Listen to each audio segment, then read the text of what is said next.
The Viking Great Army that ravaged the British Isles in the 9th century belongs to the first attempts of the Norse to actually settle in Western overseas territories. They established camps. But were these camps just for military purpose? And what was life actually like in a Viking camp? Let's have a look.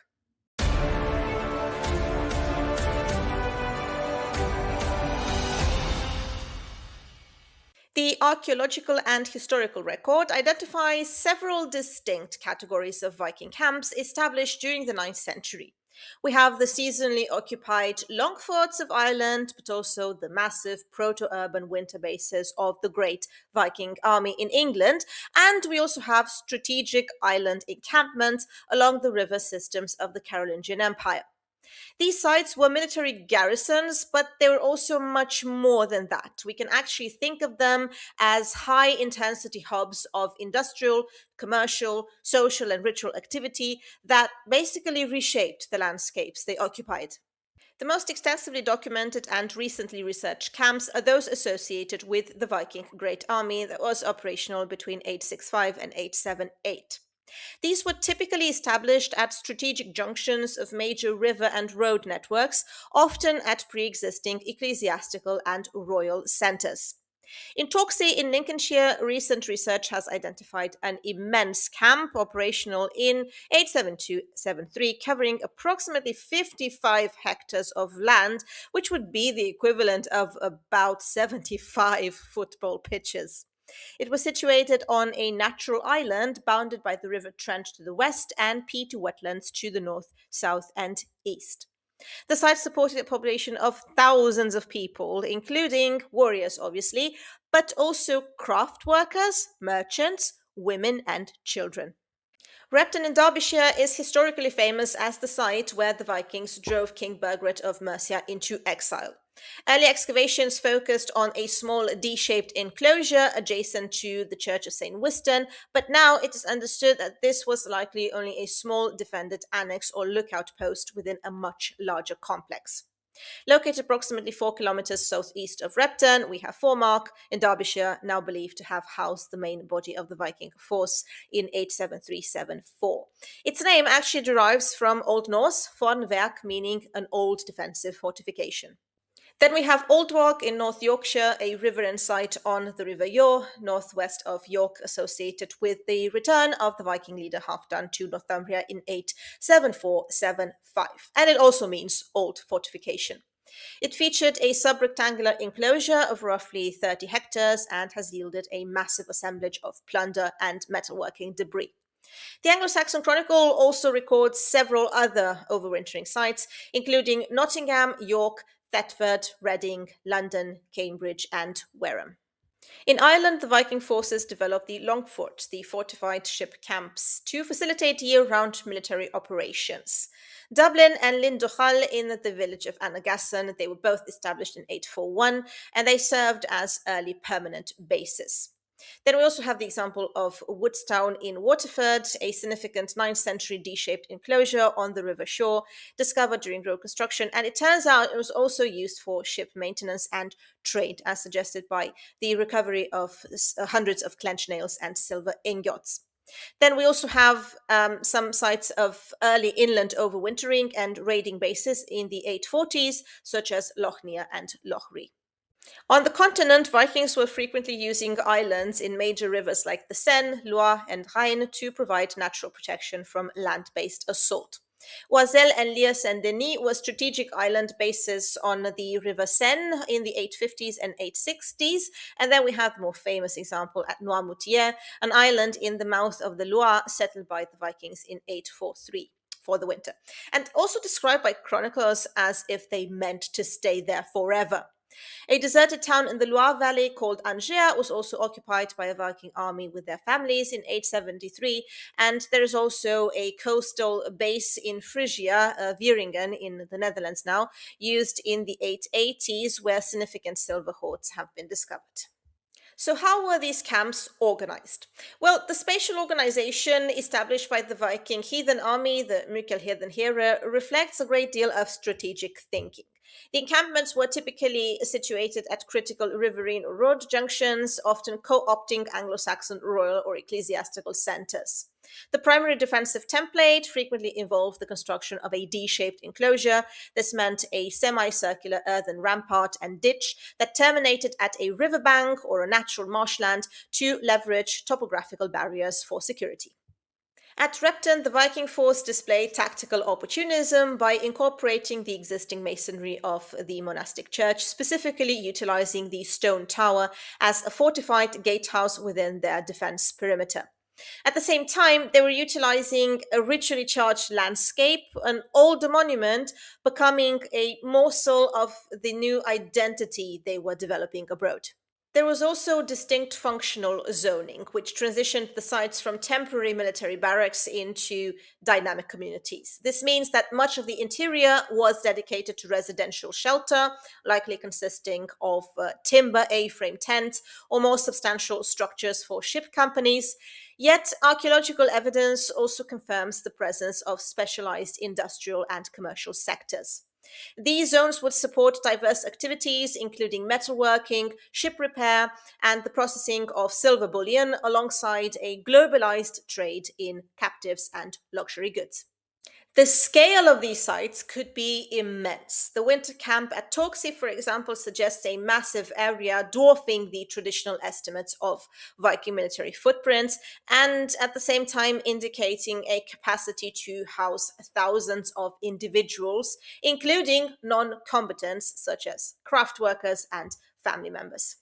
As you can imagine, ship maintenance was a paramount activity within these camps.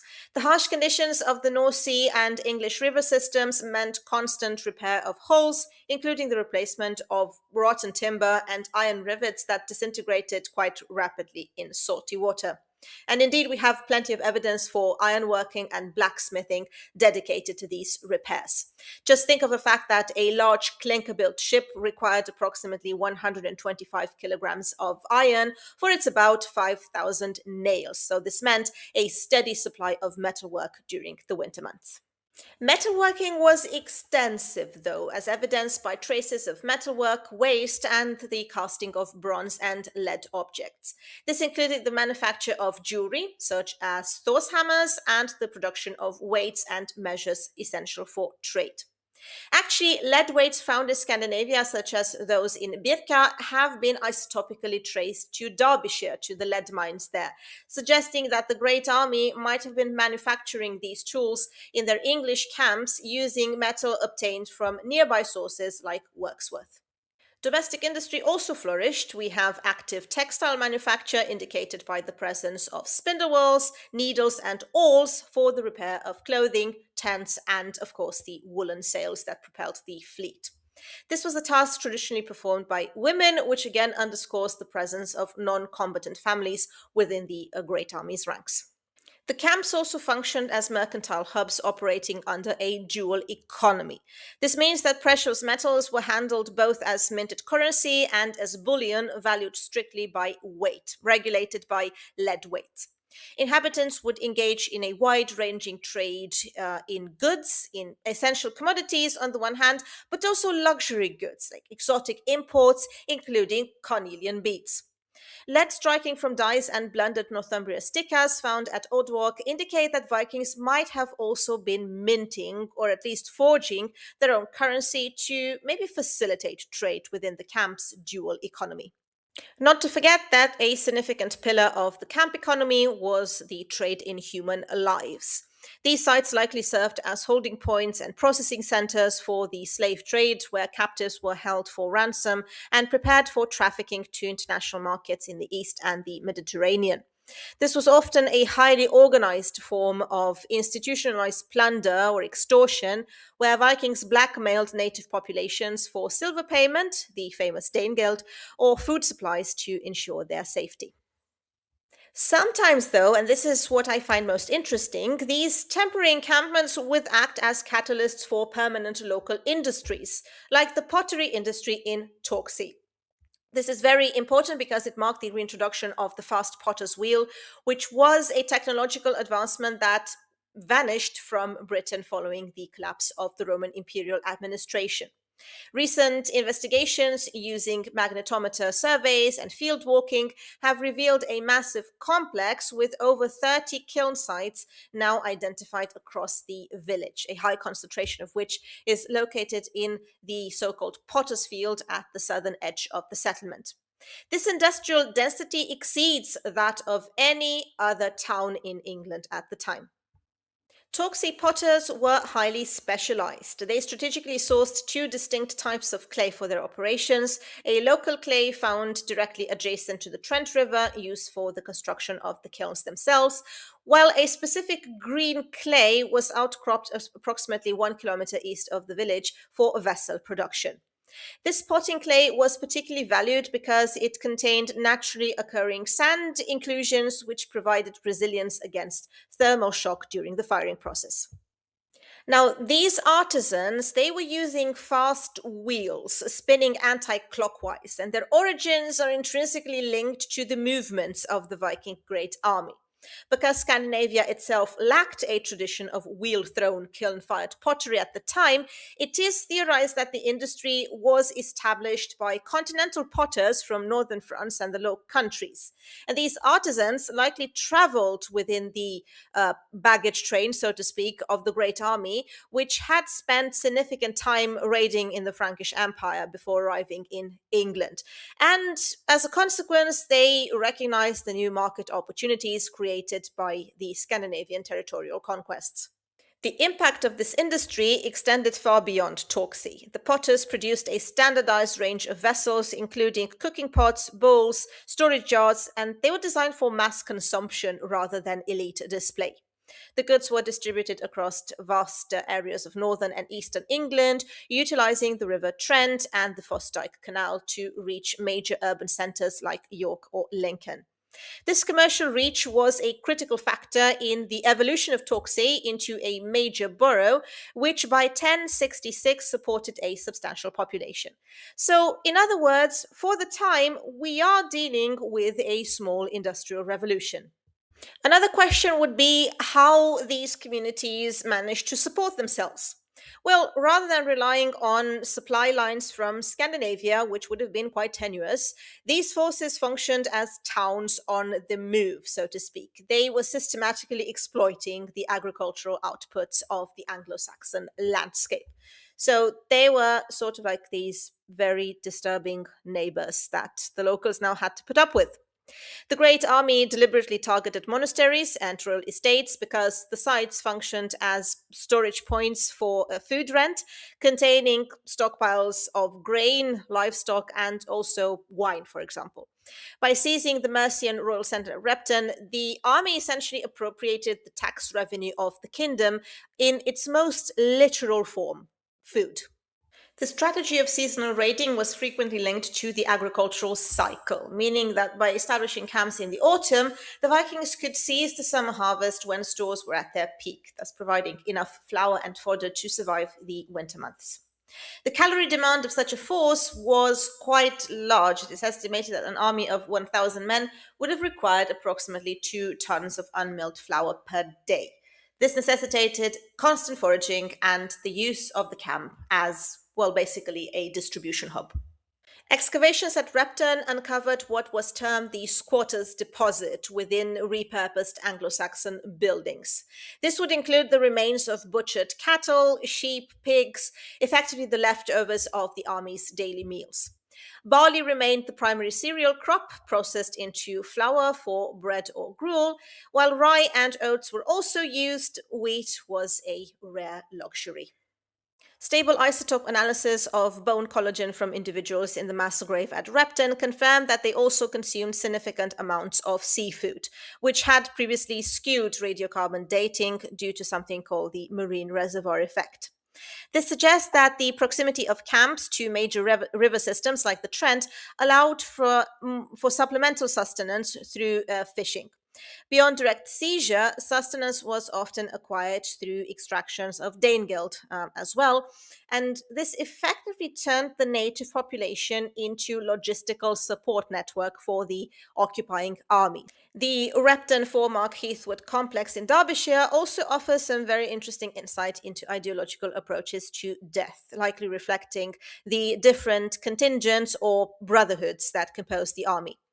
At Repton, elite warriors were interred in an extension of the Christian graveyard, a practice that might have been a way of them associating with powerful religious symbols of the English, in a way also a deliberate act of political appropriation.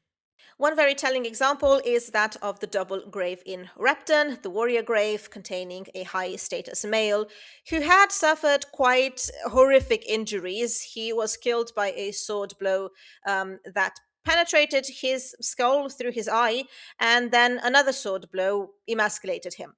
He was buried with a sword in a fleece lined scabbard, a silver Thor's hammer amulet, and also a boar tusk placed between his thighs, likely a symbolic replacement of the lost virility. DNA analysis has confirmed that the younger man buried with him was not his slave, but a first degree paternal relative, probably his son, and the grave was also marked by a post and a cairn constructed from fragments of a smashed Anglo Saxon cross. Within the reused Mercin mausoleum, the army created a massive charnel deposit containing the disarticulated remains of at least 264 individuals, roughly 80% of whom were robust males of military age. Initial radiocarbon dating was inconsistent, but recent analysis using this marine reservoir effect I mentioned earlier confirmed that the remains are indeed from this 9th century event. Sacrificial deposits located immediately outside the charnel mound contained 4 children arranged with a sheep's jaw at their feet. The deliberate arrangement suggests that this was a sacrificial deposit intended to mark the completion of the burial mound. And the children showed isotopic signatures distinct from the rest of the camp population, so they might have been brought to the camp as slaves from different geographic regions. Other camps show similar patterns of warrior burial near strategic bases. At Torksey, for example, although modern ploughing has disturbed much of the site, the distribution of human remains indicates multiple burial locations, perhaps linked to different ship companies maintaining their own mortuary zones. Inhumations near the Thames at Reading have yielded Viking swords, and in one instance, a warrior buried with a horse, which was consistent with the army's overwintering in the West Saxon Royal Centre. At Thetford, burials included a warrior with an Anglo-Saxon sword that had been bent, a practice that indicates ritual weapon destruction, and we also have the artifact known as the Westminster Sword, found near Thorney Island.